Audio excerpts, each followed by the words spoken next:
to the Diamond Niner Gals podcast, episode 15 of the 2024 season. I am Nick, joined as always by Kevin. What's up, Niner Nation? Producer Brad, making it all go.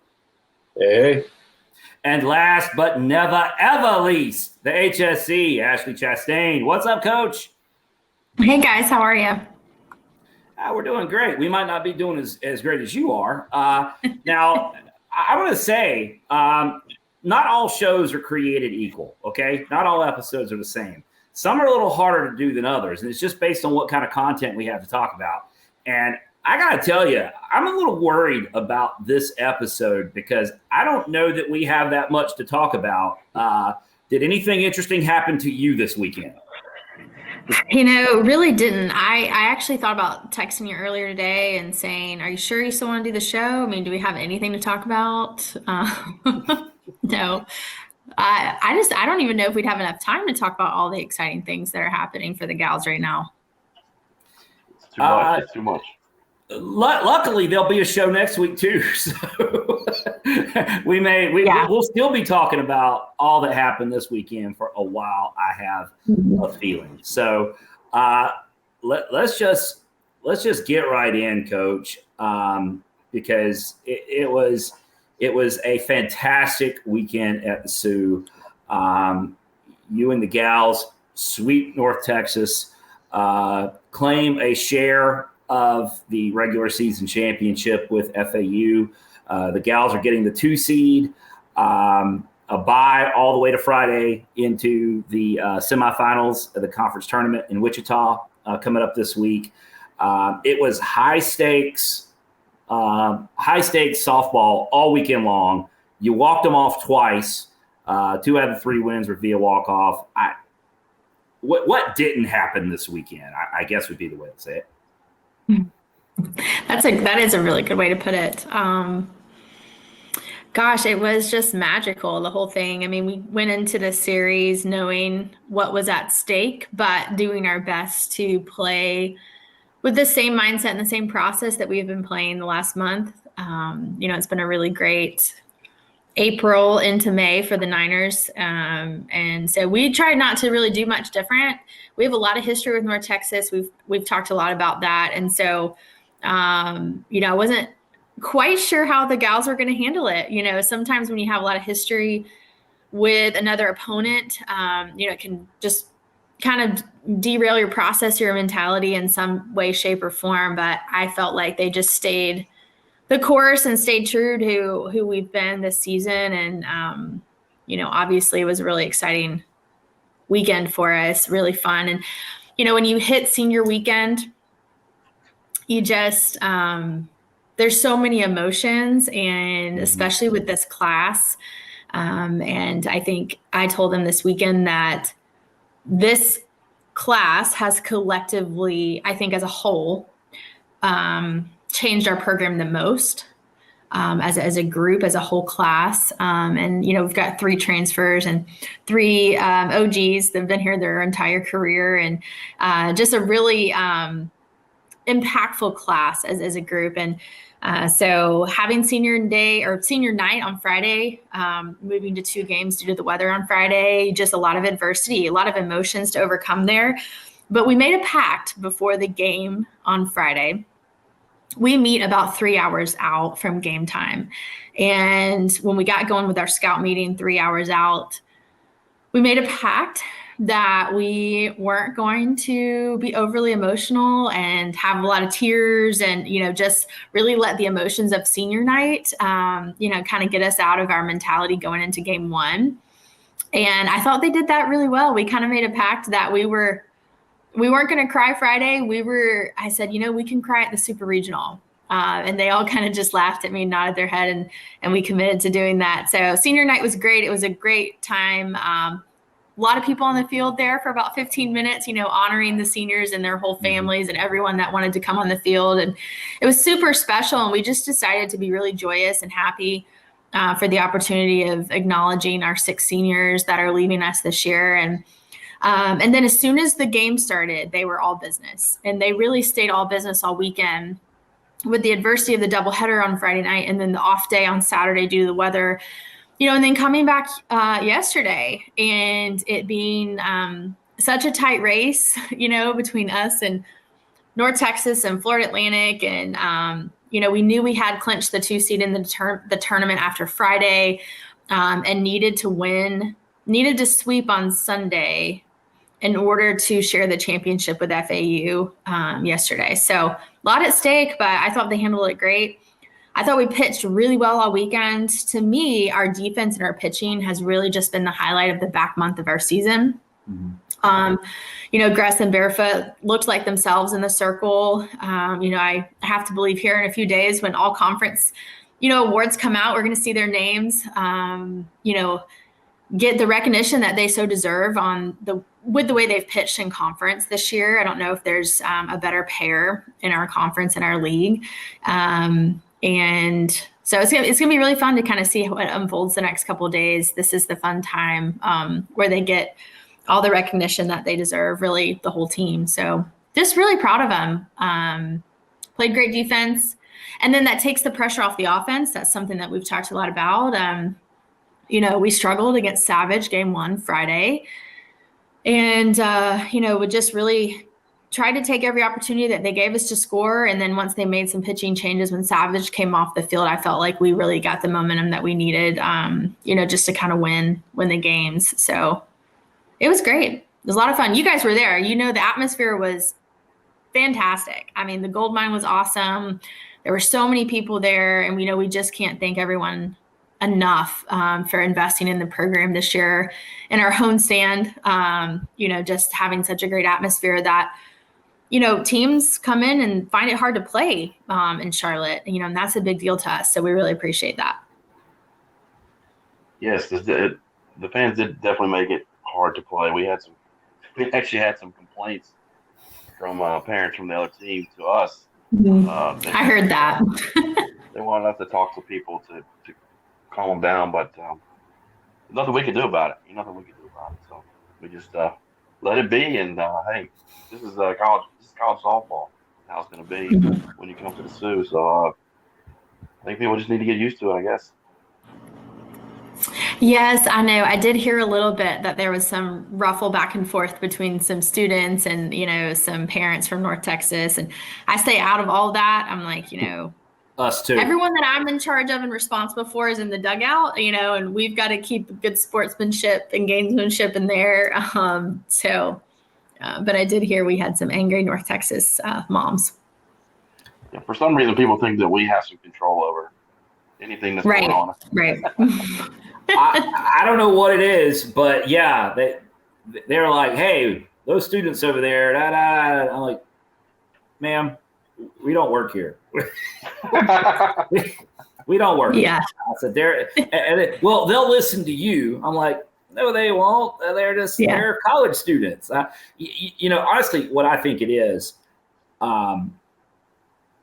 that I don't think that programs get necessarily a lot of support in the places that they're from.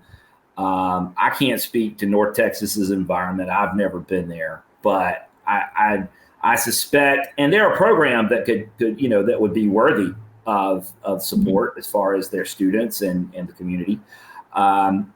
They probably just hadn't seen an environment like that before. And to see it, is it that you're upset with our crowd, or is that you wish you had one? So and trust me, the guys they were complaining about weren't saying anything. I mean, they were heckling. Yeah, they were heckling. I mean, absolutely 100%, but they were not. It was fine. So yeah, but it was fantastic. I will say this, and I don't know how it felt like from the dugout down there, but like if I were to compare it to like the FAU weekend, that like just as far as the vibe, there was like a vibe, and obviously we ended up losing that series, but there was a vibe like, oh my gosh, I don't know what's going to happen. Are we going to pull this out? I never got that vibe this weekend at all, and we played a 9-inning game. I mean, you went 9 innings, and the whole time I was still sitting there like, we're going to find a way to win this. We're just going to win it. I don't know. It never felt in doubt, even going extras. And the bottom of the 7th yesterday, it was like, I don't know how this run's going to come across, but it's going to come across. Well, I just have to say, I think thinking back to the FAU series, we beat ourselves in game 2 and we left 13 on base in game 3. It's hard to win a series when those things are true. But that was the last game we lost that Sunday against FAU. And I think that really was a pivotal moment for the team. Now that we're out of regular season, going to the conference tournament this week, and I've looked back and really reflected, and we've had a lot of conversation as a team over the last few weeks just about the journey and what we've learned and, honestly, what we continue to learn, even on a 14-game winning streak here. And I think the team really took a turn, that FAU series, and we're so disappointed with how we finished that series and just a lack of being able to get it done, especially playing at home. And they just, I think from there, made a decision that they were never going to be out of it. And I think have a lot of direct influence on obviously how the environment feels. And I think at that point where we were at as a program in the FAU series, even us, even internally in the program, we were kind of like, are we going to be able to pull this out? And we didn't. And then from there, we made the decision that we're never out of it. And this is why, and this is how we're going to go about it. And so I think from internally, the vibe changed from, are we going to be able to get the job done, to we're never out of it until it's over. And so it's funny you say that, because I think that's been a huge difference just with the vibe and the belief of our team internally in the locker room, in the dugout. And it's crazy to hear that you guys can even feel it in the stands, and I think that's a direct reflection from who we are and what we believe that just bleeds out into the environment. It just never felt in doubt, really, which is odd to say about a game in extras, or a game that easily yesterday could have gone into extras. It just never felt in doubt. It was really, really kind of surreal watching it happen. A lot of fun. Coach, I want to take you back to Friday. The game, we thought the game was over. It was a very controversial call. From the right field stands, at least. Take us through the hip-hop pitch. They called it a dead ball. Can you explain to us and the viewers kind of what the umpire said to that, and the explanation of that call at the end of the game? Yeah. Well, it was Tegan Ritchie, freshman Tegan Ritchie, our shortstop. And so the pitch did hit her. I think the umpire was confused. He called, initially he called that the ball hit the knob of the bat, which would be a foul ball strike. So the ball hit Tegan Ritchie. She dropped her bat, took off to first. The umpire waved her back and said, foul ball hit the knob of the bat. And then that is a reviewable call. It's a reviewable play. So I went out and, you could see, Tegan had taken off her batting glove, and you could see, the outside of her hand there was already bruised from the ball hitting her. So I asked if they would get together as an umpire crew, which is always a better option if they can get together and agree or disagree and get the call right before having to use the replay, because you only get 2. And right now, with the way the rules read, you don't get them back even if they overturn it. And so, they decided to uphold the call. We decided to go forward with the review. So they went and reviewed it, and he came back, and what they determined was that the ball did hit Tegan in the hand, which would have been hit by pitch, take first base. But he said the ball and the end of the game. Yes, it would have ended the game. And we were talking as a staff because the review was really long. It was probably at least 5 minutes, and it's really supposed to be about 90 seconds. That's kind of what they allot for it.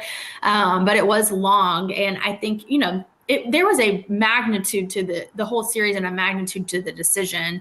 I mean, even early last week, we started hearing from the conference office about the weather plan. And then the umpire shows up and he's like, we know the magnitude of this weekend. We want to get all the calls right.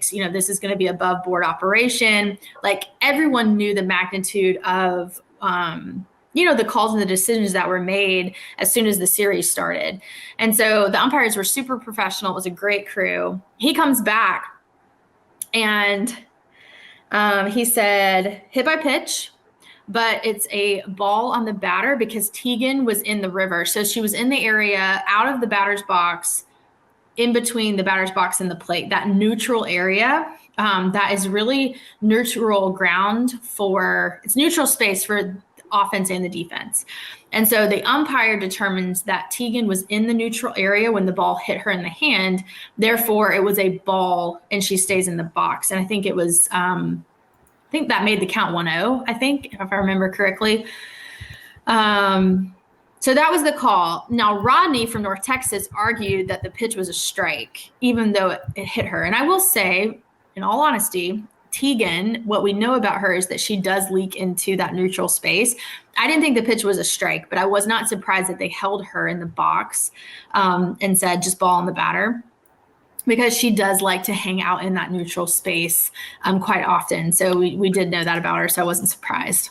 And then once they make the call, There really is no conversation or arguing or any further delay of game at that point. And from right field, Coach DeLong, we were watching the two of y'all. We were like, one coach or the other is about to lose their stuff. Yeah. Somebody's about to lose it. And we'll know what the call was by who loses it. It was actually Rodney that kind of started getting animated, and we thought, we've just won the game, because they've called it they've ruled against him, and he's upset, and we've just won the game. But that's not what happened. No. But he was still animated. Yeah, he wanted the call to be a strike on the batter. He wanted it to be 0-1 because he felt like she was hanging so far in the strike zone. Like, she was inside the strike zone with her body, not in that neutral space that is kind of owned by both sides. And to be honest, in my mind, I didn't necessarily disagree with the call because of what I do know about Tegan being in that neutral space, kind of out of the batter's box. If they had called the pitch a strike, I would have probably lost it. But because they gave her a ball on the batter and kept her in the box, I'm like, that's probably best case scenario for us. We were trying to win the game, and we had so much belief in that we were going to win the game in that at bat or the next at bat that it was like, okay, let's keep the game moving. Like, let's get back to it. So he got animated because they didn't call strike; they called a ball. Yeah. Well, thank you for clearing that up. We pulled it up on our phones and watched the replay, and we were trying to figure it out too. But we did the ball on the broadcast, like the replay, did it look like a ball or a strike when it hit her? It looked like it was in the strike zone, but from that angle, but it was close. It was close to being in the neutral zone. I guess the river, as I am learning, is called. The river, right? Yeah, it's kind of been tagged that verbiage ever since I've been in the game. So, yeah, we just say the river. I've learned something new today. That's great. Well, you've helped us out a lot because we had all our best minds working on it, and Kevin put the question out on Twitter. And we started getting conflicting interpretations from the Twitter sphere. Mm-hmm. We had a baseball umpire comment that it should have been a strike. If it if it wasn't an HBP, it was a strike. But apparently, we don't have the river term is not used in baseball. So It's I think it's a little different for baseball, but yeah, learn something new every day. I knew you would give us a great explanation, and I was Well, wanted to I ask you try about my it. best. Oh, that was great. It clears it up. Hopefully, it clears it up for everyone else that was asking. Um, but yeah,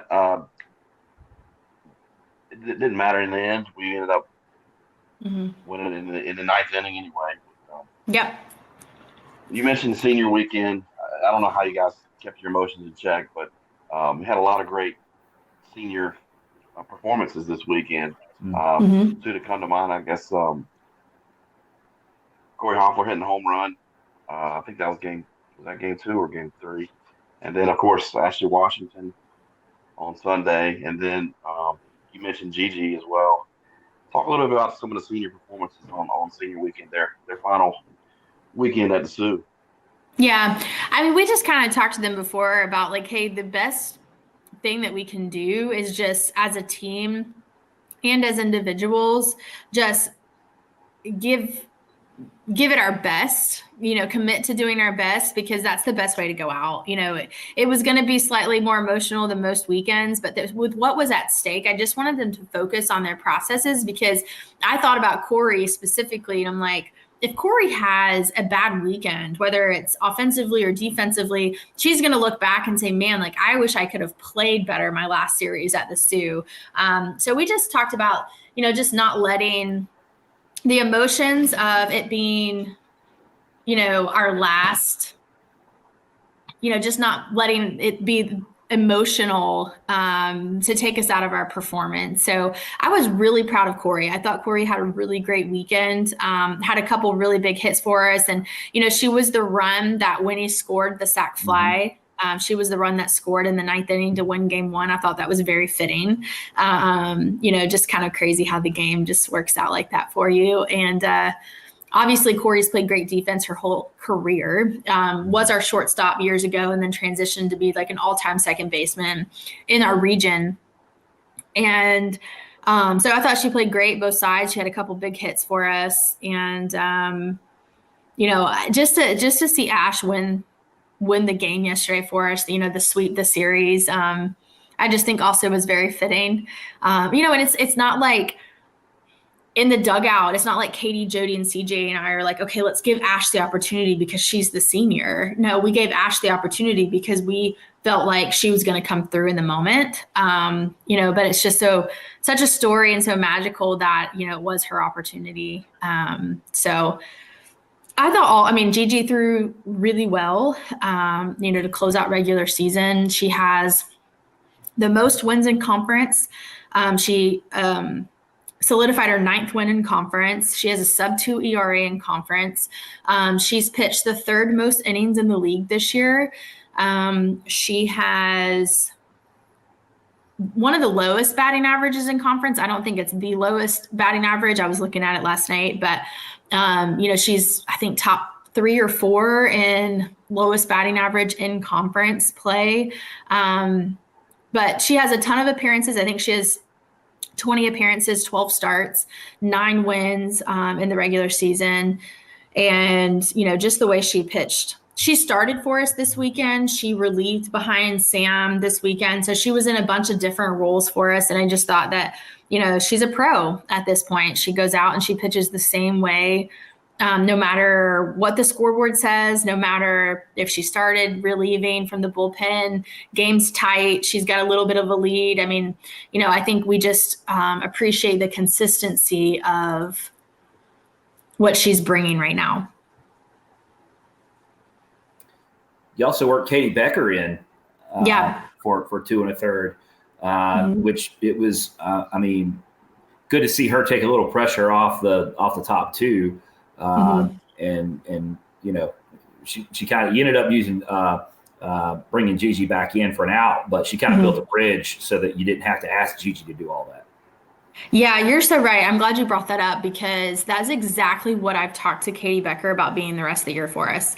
And these innings that she's pitching in are so meaningful to our team, but they're going to be so meaningful to her career long term that she gets the experience because, I believe that she's played the least amount of role that she's probably going to ever play in her career this year. Like, I think Becker's going to throw a lot for us in the future. And, just to see her out there, I mean, she was out there with a 2-run lead. I mean, North Texas was still in the game, and she just looked so calm and relaxed and confident. And a couple months ago, she would not have looked like that. I think she would have been a little bit more nervous, but I think she just has so much more belief in herself now. She's seen it done at a high level all year, and to kind of just slip her in those opportunities, I think is going to pay dividends for her career long-term and for our program. So really proud of her. But I've talked to her about just bridging, just get us outs. Every out is so key from here on out. Get us outs off of Sam and Barefoot. And it's just really great to see her as a freshman step up. And honestly, that at bat that we gave her, I thought the ball was out. I mean, Katie Becker has mad power at the plate, and I think she's definitely going to hit for us in the future. So it was good to see her have a good at bat there. And I do have to shout out, not really shout out, but just let everyone know that Brooke Bowling is going to be back. She was not eligible to play this weekend due to just kind of an emergency health situation that she experienced last week. She is going to be out here for a couple more days. But I wouldn't be surprised if you don't see Brooke Bowling back out on the field for us before we get to the Super Regional here in the next couple of weeks. So I know everyone's probably wondering, where's Brooke? Why is she in uniform? But health and wellness is first. She kind of had a little bit of an emergency health situation this week, but she's staying in a good place, and she's going to be ready to put the uniform back on and pitch meaningful outs for our team here as we make our way through postseason. So let's go to that moment yesterday, which I should let everybody know we're going to be talking to Ashleigh Washington here shortly. Can't wait to hear about it from her perspective. But as that final inning is unfolding, like, are you talking to Katie? Is Katie talking to you? Is it a back and forth? Where are you starting to get the idea? Okay, we're gonna use a pinch hitter here. Okay, if we're gonna use a pinch hitter, who we're gonna use? Well, let's use Ashleigh. Just kind of walk us through those moments leading up to that decision. Yeah, it's a constant conversation, to be honest. We talk pregame about really who's the matchup, because everyone's swing plays a little different to who we're facing. So, we have some hitters that hit top spin, what we call a drop or a variation of top spin really well based on how their swing presents through the zone. We have other people that hit backspin a lot better, so we have different strengths and weaknesses all through the lineup. And so when it comes to people that come into the order, a lot of the conversation is more of who's the matchup in that moment, whose swing plays better to what we're facing, what we're seeing. And at that point, we've usually had a couple innings of experience with whoever's throwing. So it's a constant conversation. Katie and I are about on the same page 90% of the time. We think alike. We're both super competitive and, just kind of constantly thinking about, okay, who do we want to save to run in a key situation, upgrading speed on the bases, who are we going to want to replace in the order with a pinch hit, making sure we don't use that person too early if the game is tight, because if you use all your leverage early, late in the game when you're higher leverage, you've used all your bullets at that point, right? So that's why sometimes we save Ash to hit a little bit later in the game, because we want to save the bullet for the higher leverage moments. So it's a constant conversation. There is a lot of prep conversation that goes into the matchup based on who we're facing, and then in the dugout, between really Katie, Jody, all three of us, just talking of who's the best person for the moment, and then who do we want to save for later in the game, especially if the game was within 2 or 3 runs. We're going to save somebody for the end for a big moment when you need the winning hit, or we need to score from first. That happens a lot, late in the game if we're down or if we're trying to squeeze another run or two across. We want to make sure that we're upgrading speed right away, because we have multiple people on our team that can score from first. And then we also have multiple starters in our lineup that can't score from first on a ball and a gap. It's just roster management in the game is really all it is. Well, you end up looking like a genius. Well, I just a lot of that, it should be contributed to Katie and Jody. They're the brains behind the operation about 90% of the time. So, and we're also trying to upgrade defense. The outfield, you've noticed if you've watched this team play this year, we sub a lot in the outfield. Christina Wellen is a top outfielder on our team. She's one of our fastest players. She covers a lot of grounds. And so, there's definitely times when the game is high leverage that we need her in left field to cover more ground for balls that in front or balls behind. So, as of late, you've seen Kaya has kind of moved more into that DP spot because Olivia Williams has just come onto the scene this back half of the season. And, Liv is also really fast and right. So we've got a ton of speed in the outfield, but it's just all strategic and making sure that we put our best foot forward every inning, whether we're on offense or defense. Well, however you're managing it well, because the results speak for themselves. Thank you. Speaking of results, that's school record and consecutive victories. We talked about last week we needed a sweep to break it, and sure enough, we got a sweep to break the record. We co-champions in the AAC. Number 2 seed, got the bye. So just checking off all kinds of boxes from last week we talked about. And going to the conference tournament hot. 14 straight. Is it 14 straight? Yeah, 14. It's a program record. Yeah. Yeah. Mm-hmm. Lost track. I lost track of so many W's. Going into the conference tournament hot. The brackets came out yesterday. Where I was at a 2 seed, so we're gonna hang out and wait till Friday and let some other teams battle it out to get the opportunity to play against the Niners. Lots of extra inning games, hopefully. Yeah. Mm-hmm.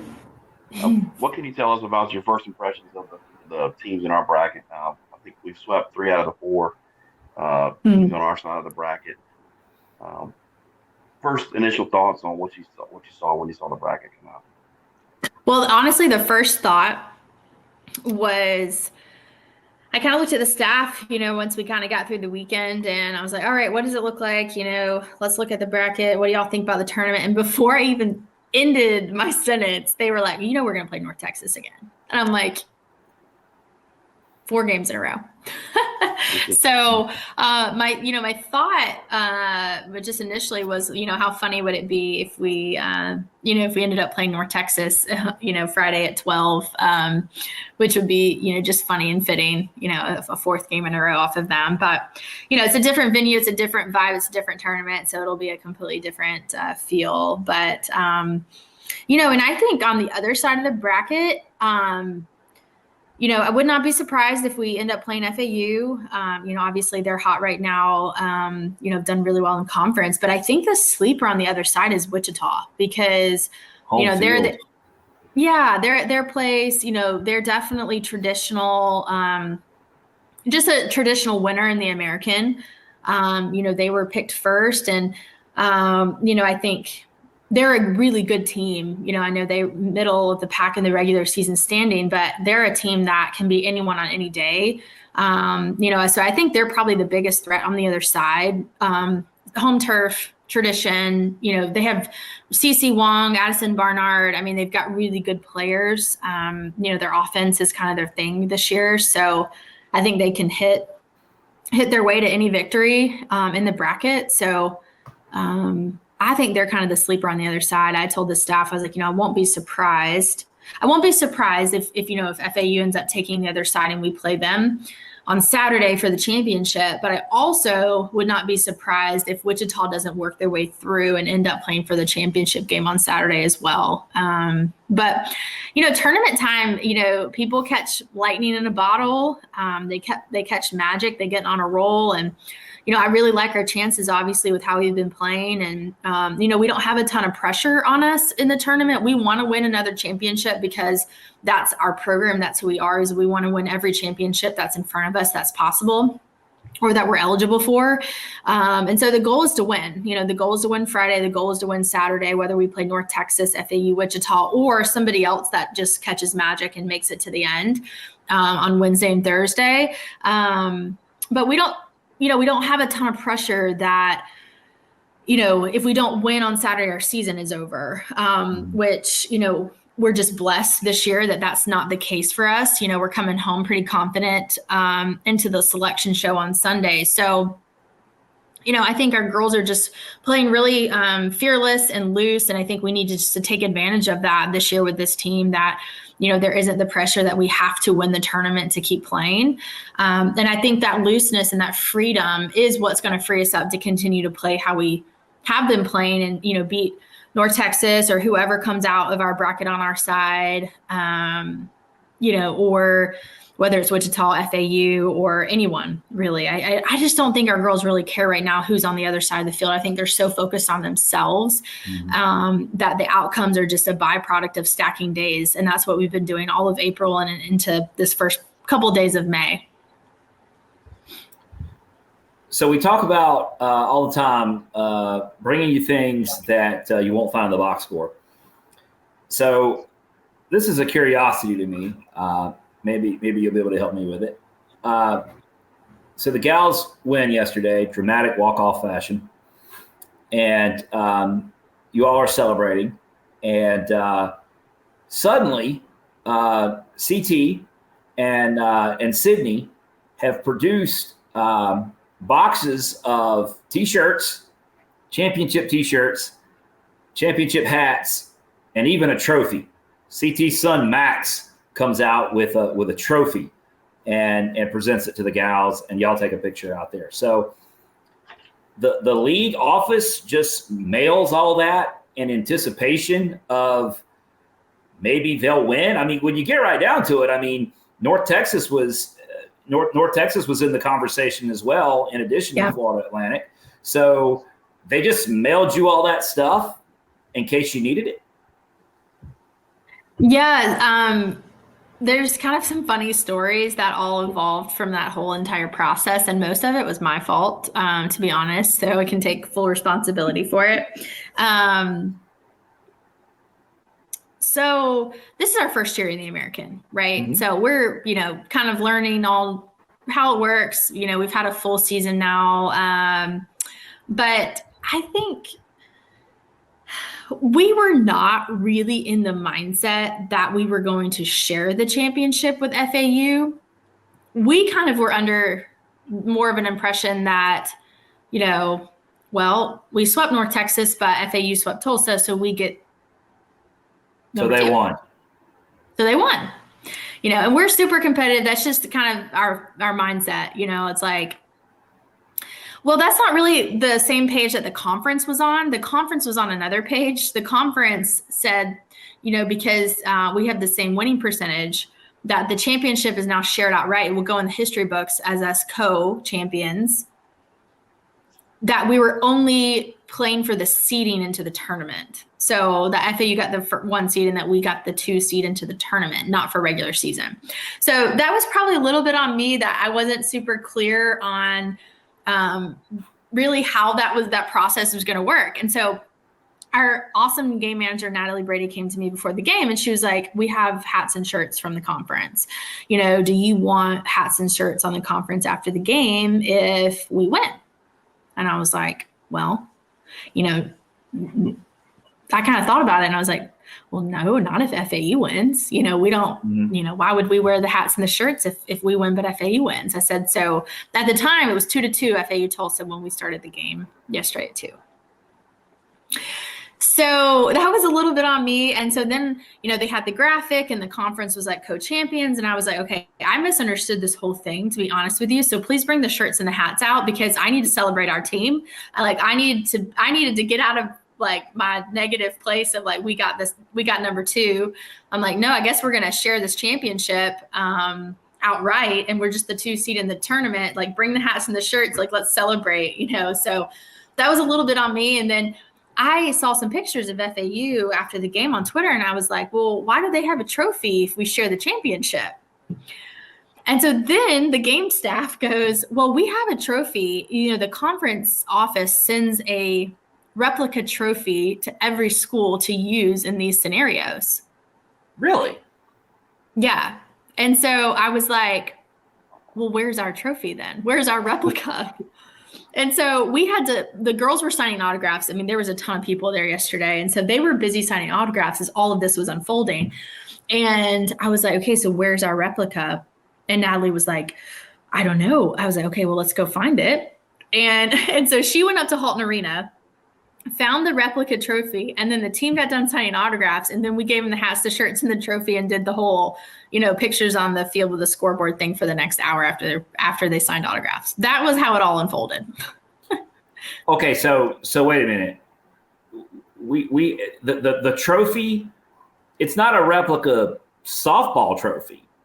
No, if the tennis team would use it, or anybody. Yes, it's just a championship trophy that has Charlotte and the American logo on it. It's a replica of the real championship trophy that we will be sent here in the next few weeks, or they'll give us at the tournament. I don't know when they'll give it to us, but this is just one that they use in the moment for teams to take photos with and everything.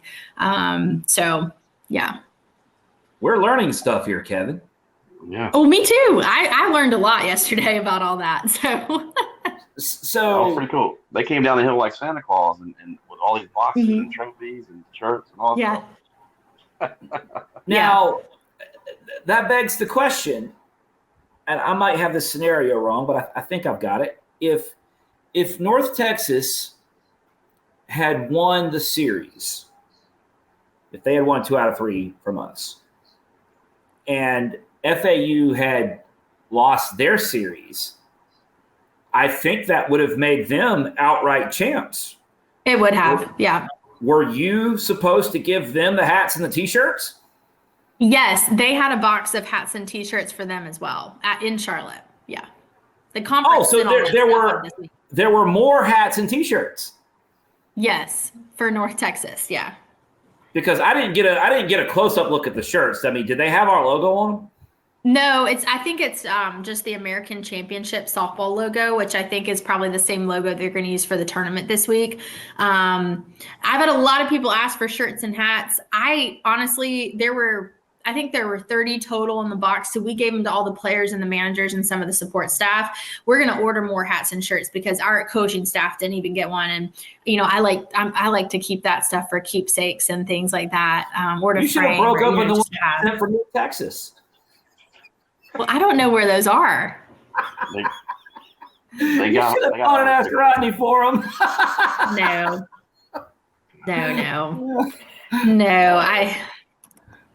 I would. This is fascinating to me because you see all this stuff happen all the time. You watch sports and there's as soon as anybody wins anything, there's hats and shirts and then there's trophies and all this stuff. And we're just finding out actually how it works. And this is fascinating. I know. I think every year we'll get better at knowing how, the process works. It was just a little bit of uncharted territory. So the team got really pumped because they realized that now we're going to get to design another rink for next year, which is a fun summer project for the staff. That's hilarious. And that's not in any box score, Kevin. That's right. It's not. A couple of things. I know we're getting long on time, but we're trying to cram as much as we can into this show. There's some weekly awards that we have to talk about. Sam Grass is on the weekly honor roll for the AAC, along with Corey Hoffler this week. Another milestone for you this week, lost in all the victories. Your 150th career victory as a head coach. Congratulations on the milestone. Yes, thank you. Time flies. I felt like we were just celebrating 100 at Western Kentucky. So that one caught me off guard. I had no clue, zero clue. I even looked at Robert and I was like, did you know about that? Because I had no idea. And he was honest. And he said, of course I did. He was honest. He said no. It's not like he's busy or anything too, Yeah, that was awesome. The graphic was great. I'm really thankful for the recognition. The graphic was really sweet, and it's for everybody. It's for all the gals always, and everyone that's been a part of every single one of those. I mean, we've got a couple people that have been a part of every single one. Ashleigh Washington, Jody, Corey, just some people that have been here the entire time. And just a lot of people that have come and gone that, we're a part of all those exciting wins. So, really cool. But thank you. It was caught by surprise. But all I cared about Friday night when that happened was that we had won the series at that point because we played a doubleheader. So that was all I was thinking about. Right. Well, like I said, I got lost in all the victories. They add up quickly, right? Yeah, I guess so. Another thing I wanted to touch on, we wanted to thank you for having us out Friday to fill out the first pitches. That was a great experience. Really cool to be down on the field. It was very nerve-wracking having all those players standing right on the foul lines, staring at you while you're trying to throw. We didn't know you were going to do that. Well, they were on the line? Yeah. Well, I think the person we need to bring on for a minute was Producer Brad, because Producer Brad might need a bullpen here, a bullpen session. His really curved to the glove side. It still was in proximity to the plate. That's all. It was close to the plate. It was close. It was so bad. That was funny. All I can tell you guys is mine was a strike. Yours was a strike.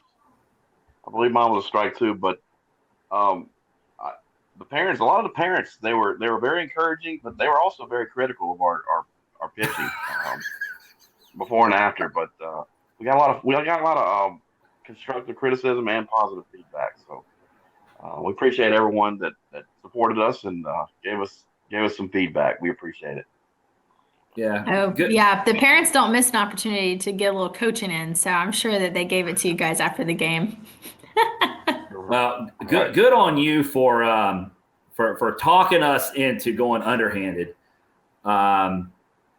So that was good. I think we made it work. That was great. I will tell you that both teams were lined up there, and I was on the far right, and so the gals lined up by number. So that put Kaya Garrett right there as the first one. She's basically standing almost in the batter's box. And I looked up and we made eye contact, and I just looked at it and I said, yeah, scoot down the line a little bit. We need to can you move back? Frame. I need a helmet. Might need a helmet or some catcher's gear for Nick throwing over there. But it worked out. It was great. All right, Coach. Well, we're going to let you go. We're going to move on and talk to Ashleigh Washington here. Can't wait to do that because I feel like she's gonna. I feel like she's got some stories to tell, so this should be fun. Oh, she does. She's got some great stories, and really proud of her. Just love her spirit. I told the team, I talked about each one of them this weekend, and I just said that more than anything, Ashleigh's spirit and who she is has changed our program, and so we're sad to see her go, but her spirit will live on in the locker room for many years to come. So we love her and couldn't be happier for her. She got the dugout card for Game 3 sweep of, being able to walk it off. And I just thought that was so fitting that, the last one at the Sioux for 2024 went to her. Extremely fitting.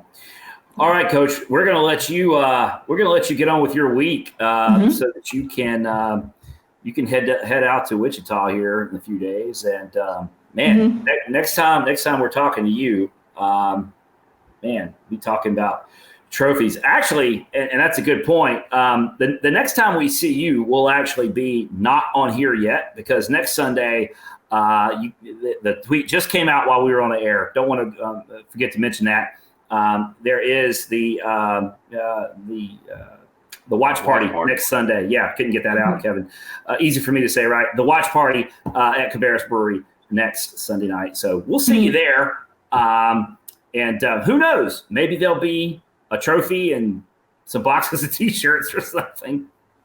Who knows? We'll be there 6 to 8 at Cabarrus Brew. Really excited. They're hosting us for the selection show. The selection show's at 7. We'll be there from 6 to 8, and it'll be great fellowship and just celebration of whatever happens this weekend as we see where we're going for the NCAA tournament. We sat at 26 in the RPI as of today after the weekend, so we feel really great about the seeding and really our body of work as a whole. So it's a big week for the gals. We'll have a lot to talk about next week. We do fly out to Wichita on Wednesday, if anyone's wondering. So we changed our flights a little bit later in the week. We're going out Wednesday. We'll practice and prepare Thursday, and then set to play Friday at noon. Fantastic. Central Time. Yeah. And all that, I believe, is on ESPN Plus. Mm-hmm. Kevin, we'll effort that. The championship game, should it come to that, is probably not on ESPN Plus. It's probably on regular network. It's on ESPN2. I think 2, yeah. Mm-hmm. So, all right, Coach. We appreciate your time tonight. We're going to go talk to Ashleigh Washington and let you get on with your evening. Thank you guys so much. Enjoy Ash. She's awesome. All right, at this time, welcome to the show, senior Niner gal, walk-off hero, Ashleigh Washington. What's up, A-Wash? Hi, how are you guys? I'm so excited to be here. Well, we appreciate you making time for us. I think we're in good shape, but you got to be in better shape after the festivities of this weekend in general and yesterday in particular. I want to go ahead. What are you wearing there? Show everybody what you. I actually have my new shirt on here, the Champions. I thought it was the most fitting shirt for the occasion, and I might wear it to sleep tonight. Who knows? It's great. I'm excited. I'd wear that thing everywhere, Kevin. That's right. You deserve it. You can wear whatever you want. I might maybe give it to my dad, and he can set it up in his man cave. He loves doing things like that, and every time I walk in, it'll just be right there on the wall. He would actually really love that. That's a great idea. I'll share that with him later.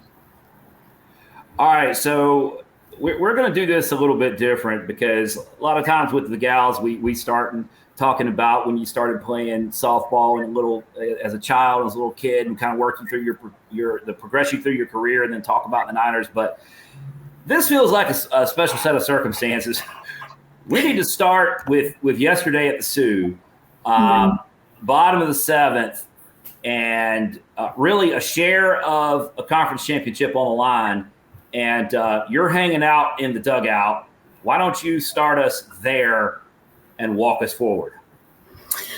So the game is going great. It's tight.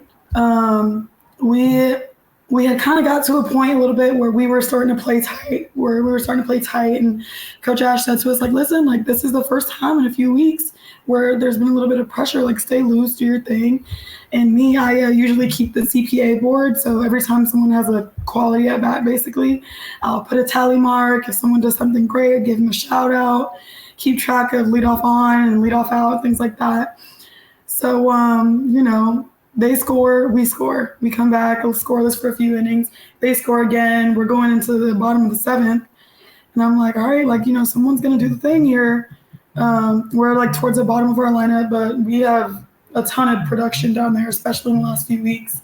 So I'm just chilling, hanging out, watching, like, all right, that's a good at bat right there, CPA. And Katie, Coach Katie, she looks at me down the dugout and she's like, right now, let's go. So usually I don't get like too nervous or worked up because I'm like kind of used to the pinch hitting role. But the look in her face was like, this is serious. You need to get here now. Put your gloves on. Let's go. So I'm like, okay, right now? All right, I run down the dugout. I get to the end of the dugout, and we're still kind of figuring out where I should really hit. Liv gets on base. Raina gets on base. Kayla's up. We have no outs, second and third. So Kayla hits for herself. And then, they made that double play. I wasn't mad at it. We had to try. So now I'm walking up to the box. 2 outs, runners on, just Savannah on third. And my only goal was to swing at a strike and just, hit a good pitch hard. On Friday night in the first game, I did get an at-bat off the same pitcher, and I did swing at a ball in the dirt. So I was like, all right, listen, something that looks good, something that's right there. You know, me and Katie talked about it, and took the first pitch. I was like, okay, now I'm ready. I didn't really want that one. And then the second one came. It was a little bit low and in, which is my one, actually, motor preference, if you guys know about that. Oh, yeah. So that's my one. And I just kind of took a hack, tried to put it in play, and I watch it go right down the line. The third baseman tips it, and, you know, Sav scored. We won. I was super hyped. That is one of the most exciting at-bats of my career. It was my last one at the Sioux, which is very bittersweet. But it was just a ton of fun. Like, the moment, it was surreal. I felt ready. I felt excited. Like, the championship pretty much was on the line, and I just wanted to be there for my teammates and come through for them and have the happy ending that we got. So nothing was really much better than that. Yeah, and that ball was smoked. I don't think third baseman had a chance at all getting. You don't think so? Anywhere close to that. I don't think it. She did her reaction. I was in right field watching, so her reaction. I initially thought it was foul because she didn't even. I mean, it looked like she had a chance at it. But, yeah. Yeah, you hit it really. I saw the replay, and yeah, you just hit it too hard. Yeah, I said earlier it was one of the best placed balls of my career. If it was 2 inches to the left, it would have been foul. If it was 2 inches to the right, it might have been an out. So, you know, it was great. Yeah. Obviously, Kev, like Kev said, we couldn't really tell from our perspective whether it was fair or foul. I found out by watching Jody. When Jody started jumping up and down, I was like, oh, wow. Okay, fair ball. Yeah, Jody, he gets excited over there when he's on third, when he's coaching third. I can't tell you how many times he's been running down the line with the runner that he's sending home and jumping and hooting and hollering. He'll even do some cheers with us in the dugout, actually. His favorite cheer. It's pretty funny. Yeah, that's fantastic. You know, it's probably going to take a little bit of time for this to sink in, but, you know, like you said, you're never going to forget that, AB. You will be telling, like, fast forward 20 years from now, you will go to tell this story again, and your kids will all roll their eyes and be like, oh, yes, we heard it. We know your last at-bat at home, walk-off winner. You know, but that's the kind of memory you just made right there. Is the kind of thing that, like, you know, your kids will one day roll their eyes at. Yeah. You know, I do that to my dad all the time. And that's why he saves everything that I'm in videos. So he's like, one day, like, your kids aren't going to believe you. Like, you guys never believe me. But, like, it's just so exciting. And I'd be happy to tell the story over and over and just to see, like, the looks on my teammates' faces and, like, you know, we did it. It was nothing really gets much better than that. And I'm just so happy that I got the opportunity to do that. But what a lot of people wouldn't realize unless you were there is we wouldn't be in that situation for me to make that memory if, you know, the team doesn't play their butts off 2 games Friday and come back and play hard on Sunday to even be in that position in the first place. So it's just like a testament to everything that we've been doing. And, you know, like, we train to be ready for those moments. So when you are in that moment, it's like, all right, like, you have the confidence, like, you can do it. And it's just a memory that I'll have forever, and my kids will probably get annoyed at. And one day down the line, my husband will probably get tired of me telling the story and how I'm so much better than him and all these things. So, and my sisters too. My sisters, they'll probably get annoyed, but I'll tell it.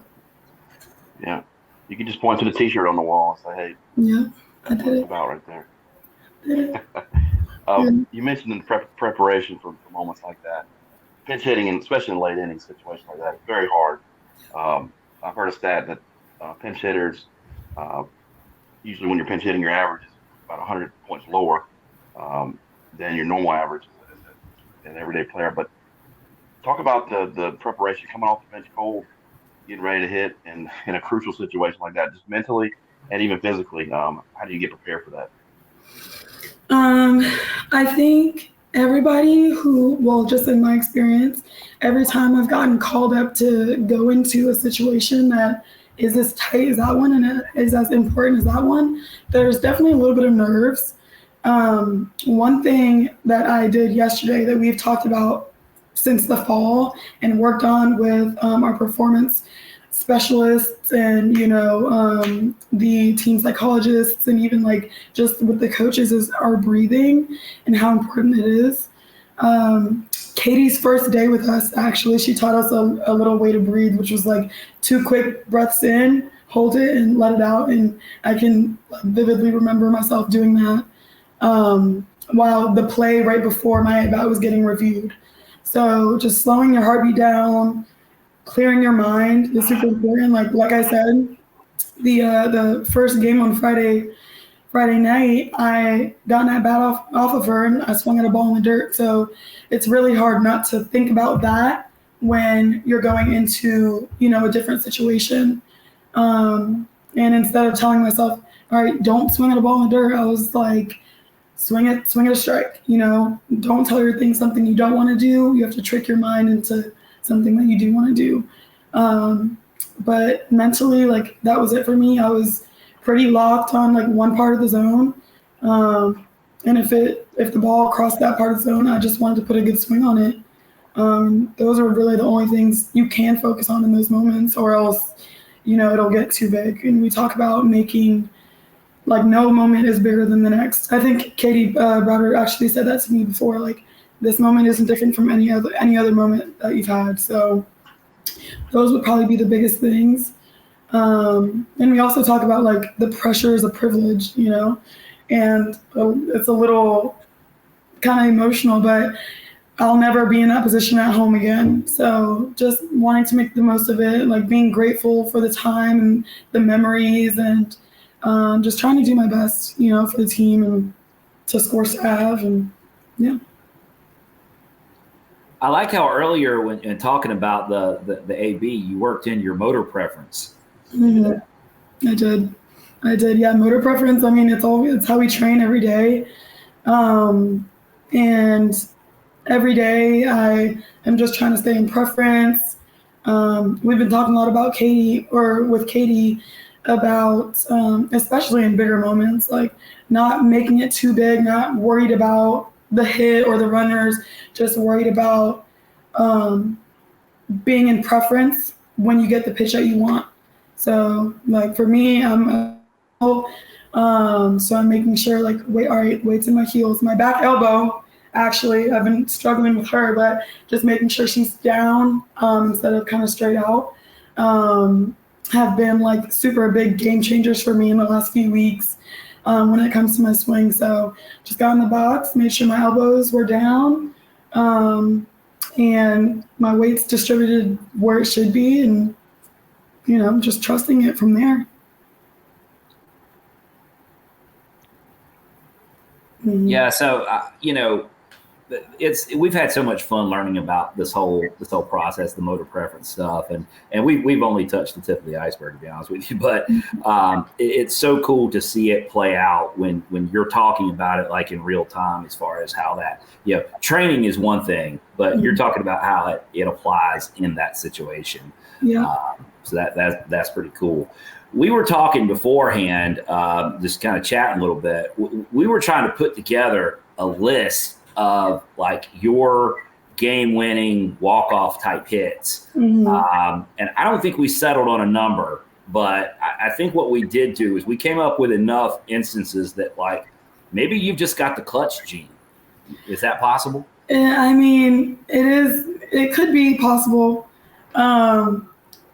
I don't know. My dad, he always tells me, these are the moments I was made for. So since I was about 14, I just kept believing it. And then you get to college and the moments happen and you're the one, in the box. And I just try to make the most of what I got with, what I'm working with. And it has worked out for me more times than not. So it's just exciting. And to even be talking about that is so crazy for younger me. Girl, are you clutch? So it's just funny, but just trying my best every day, and not letting the pressure get too much, like trusting the swing, trusting the work. And the thing about motor preference is if you train enough to where you are in preference, like nothing else really matters, like once you're in preference, you don't have to overthink, you don't have to overswing, you don't have to like overcompensate for something else because your body is moving how it wants to. So just trusting that and putting good swings on good pitches is what I've been trying to do for a long time, but now it's it's paying off in college, so it's exciting. So you'll tell this a lot better than we will, but you're from a large family, but you're also from an athletic family, starting with Dad, who played football and ran track. Football and ran track at the University of Florida. Yeah. Yeah. Why don't you just talk a little bit about that, about your athletic background? Sure. And it really does run in your family. Yeah. So it starts with my dad. He played football and ran track at Florida. He actually did play in the NFL for 2 seasons. And then he started having kids, so he left the NFL. And my 2 oldest brothers, they're twins, were born, and they did pretty much everything when they were growing up in high school. They swam, ran track, pole vaulted. They played football in college. They did a whole bunch, and by the time that they were in high school, me and my younger sisters were maybe 6 or 7, and we'd run around in our little tutus and cheerleading outfits and be at their football games and their track meets and things like that. And then once I got around the age of, I want to say 7, my stepmom, she played softball in college at Dickinson State University, I believe. She also did volleyball in college, and she's the one who really got us into softball, me and my sisters.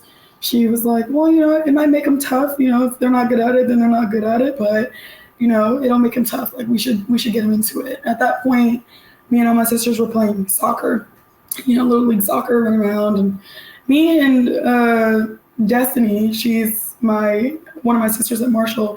Destiny was really good at soccer. Don't tell her I don't want her to think that she'll ever be better than me, but she was better than me at soccer.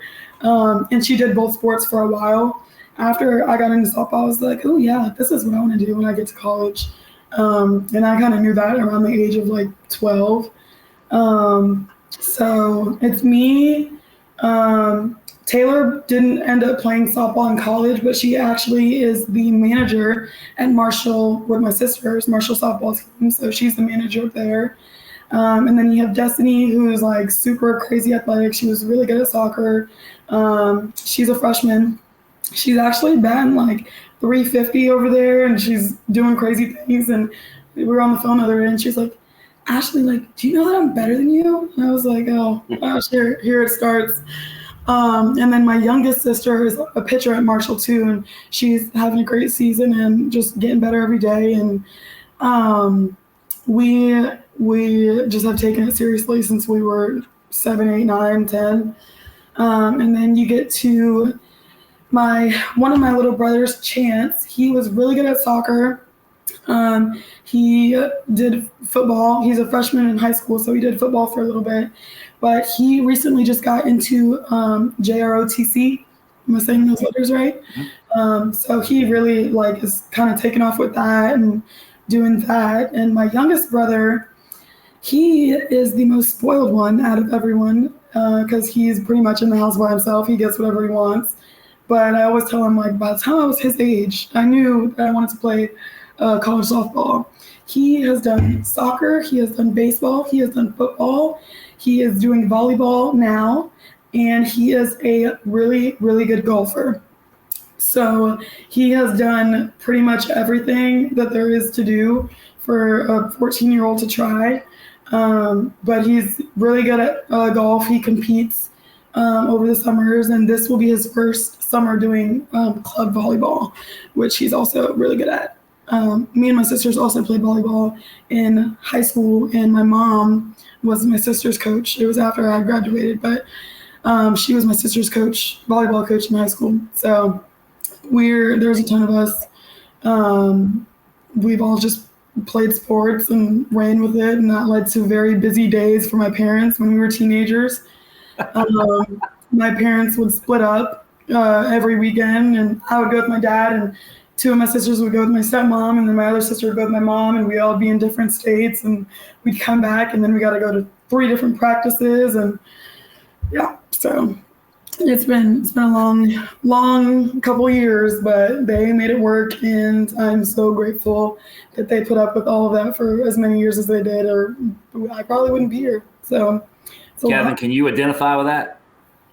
A little bit. We have 2, and yeah, we're running all over the place. Yeah. More than 2, but Yeah. growing up playing down in Florida, it had to be pretty intense competition down there. A lot of great athletes come from that area. Right. Talk a little bit about your youth softball and kind of when you knew that this is something you wanted to play at the next level. So when I first got into softball, I played for like the city's rec team actually at first. And, a few practices in and a month goes by, and, like my dad telling me like, like you're pretty good, like keep working. I used to, go out in the front yard and the backyard and hit into a huge bow net.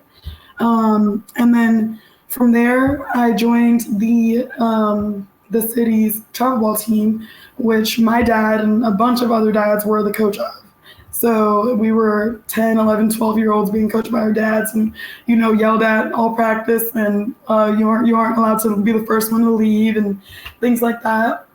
And that was kind of around the age and time where I was like, okay, and shout out to all those dads, because they took a team that wasn't really much, and we actually, we did pretty well. Another person that came out of we were called the Sunrise Thunder. But Sunrise Thunder, she plays over at UCF, Shannon Doherty. She's a great athlete, but she was on the older team at the time that I was there. And that was around the age where I was like, all right, I want to do this seriously. I switched teams. I left Sunrise Thunder. My family and I were always very loyal. We weren't really the ones to jump around. So it was a huge decision for my whole house. My sisters too, because they would eventually feed into the Florida Power Black program under Carrie Kaiser, one of the best coaches ever. I was 13 at the time, and I believe she wanted to bring me onto the 16U team. I was underdeveloped, I'd been coached by my dad and my best friend's dads and things like that, but she really, took a chance on me and made me better every day. I was the first one to get there, last one to leave. We would do infield stuff before practice started. We would hit after practice. And, when I first got on the team, I wasn't the best by far. Everyone was older and bigger and faster and stronger than me. But my 8th grade year, when all the other older girls did high school ball, me and Coach Kaiser, we really got deep into the work, and by the time a lot of those girls came back, we were neck and neck, and then from there I just kept growing and learning and getting better, and I owe so much to Coach Kaiser, and I tell her that all the time. And I was playing from the time I was 13 till the time I was 17. I played for her. I was recruited with her, and she was the only coach I had really known, and which I'm so thankful for. You hear a lot of horror stories about travel ball coaches, and they're crazy, and they're someone's dad, and they're yelling, and all these things. And my travel ball coach was the best lady ever. And excuse me. Kevin, I know you don't identify with that either. Yes, I'm in the travel ball world now, and but I will say, from what I've seen from baseball and softball is 10 times more intense than the baseball scene. Well, I actually have to say sorry to Charlotte baseball. I actually hate watching baseball because it's so much slower. It is so much slower than softball. And I don't know if it's because the field is smaller or what, but softball is like just intense, and like that's what I've always loved about it. And then baseball, it's just so slow, and it's 9 innings, and the bases are so far, and it's a long time to watch somebody run. And I'm like, all right, can we go home now, actually?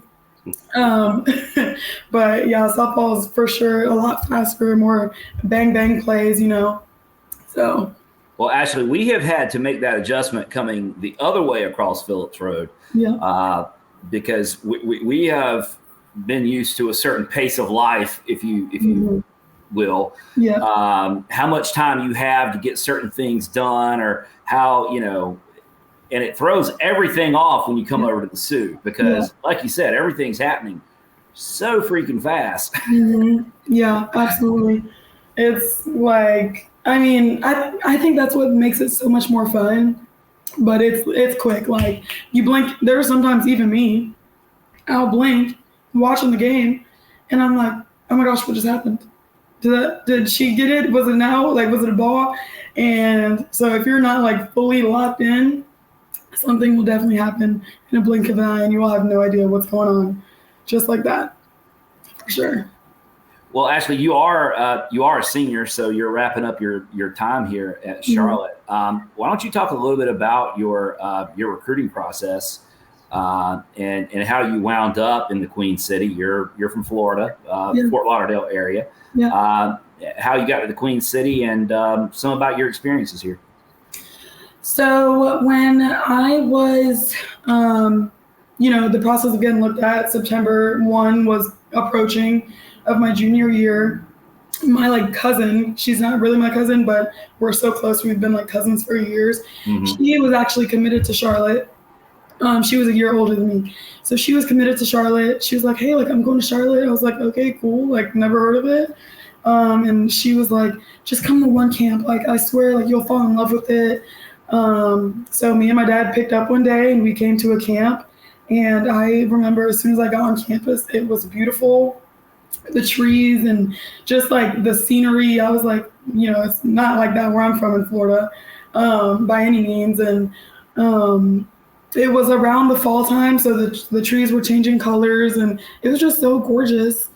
I came and I loved the coaches off the bat. Coach Ash, Coach Anthony was here when I was being recruited. Taylor Bike, Jody. It was all just super fun, super light, super loving. After my first trip up here, after not knowing what Charlotte was, where it was, what was going on over there, I was like, yeah, this is where I want to go. And, parents, they're like, all right, well, that's great, but, maybe keep your options open. September 1 hadn't even rolled around by the time I knew that I wanted to go to Charlotte. Coach Ash had just gotten the job here. She was new. She was looking for people to play. So I came to a few more camps after that one. And, I just thought I can do this here, And then September 1 rolls around. I get woken up by a call. I think it was a Georgia number. I think it's Coach Ash's phone number at 8 a.m. If anyone knows me, they know I'm not really a morning person. So I was very much asleep. But I remember getting the call. And Coach Ash was like, hey, we love you, we want you here. And I remember crying in tears because, my only big goal in life at that point was to play college softball. And on my visit and everything, we talked about, turning the program into a Power 5 program and, making all these changes, because Charlotte really wasn't much before the staff got there now. And thinking about it is honestly so crazy, because I can say that I've been a part of, the growth that we talked about 4.5 years ago, in how the program is a completely different program, the best mid-major in the country. We can beat anybody, play anybody on any day, and it's just so exciting to be here, but to know what it was before and to know the things that we talked about on my visit with Coach Ash. It's it's a surreal moment, and Charlotte is where dreams come true. So Yeah, that was pretty much I forgot a major part. I actually graduated high school a full semester early to come in. Me and the coaches had talked, like I said, they didn't really have a lot of people. I think there might have been 14 people on the team. And we talked about, me graduating early. I had to get all my classes in order and things like that.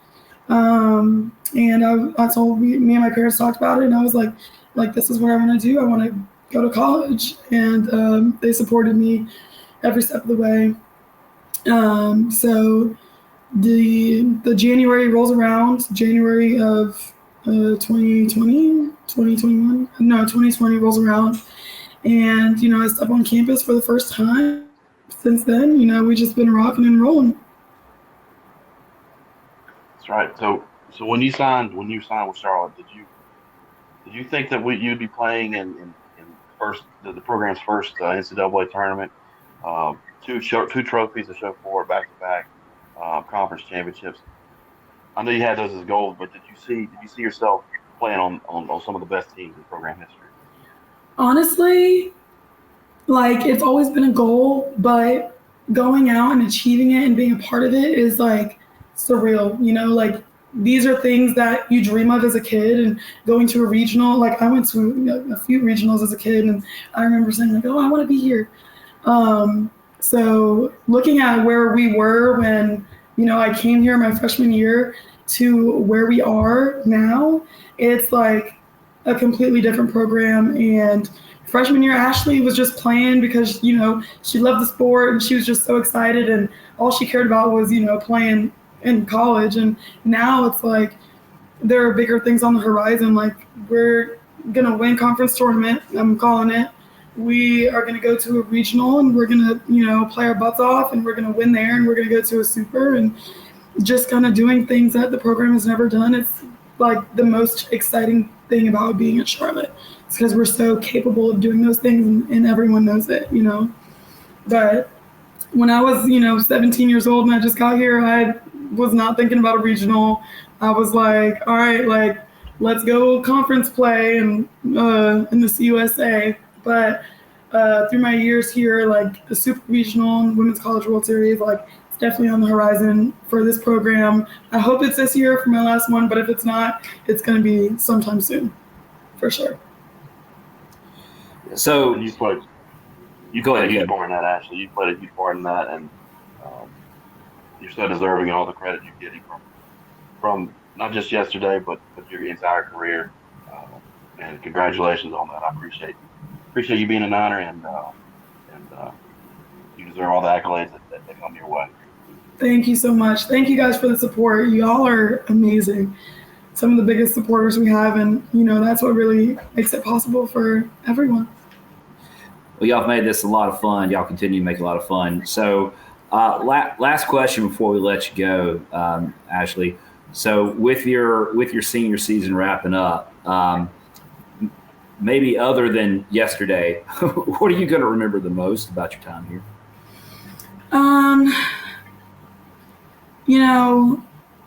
Softball is just a thing that we do, and we're really good at it. And we talk about all the time, we are not just softball players. So I think the thing that is going to stick with me the most are the people that I've met on this journey. And getting the ability to accomplish such big things with them is super fun, but it wouldn't be nearly as much fun if we did not truly love one another the way that we do, and I'll never forget any of my teammates thinking back to my freshman year, and these are my best friends. They're really my only friends. I see them every day, and I hang out with them every day, even when I don't have to. But that just shows how much we love each other. And every single big moment or small moment with them, it's engraved up here. Even though my memory is really bad, I have them to always remind me of the things I was there for, but I don't remember. The best thing that we've been through as Niners would be the selection show last year, though. Many of us were crying, and we were just so excited.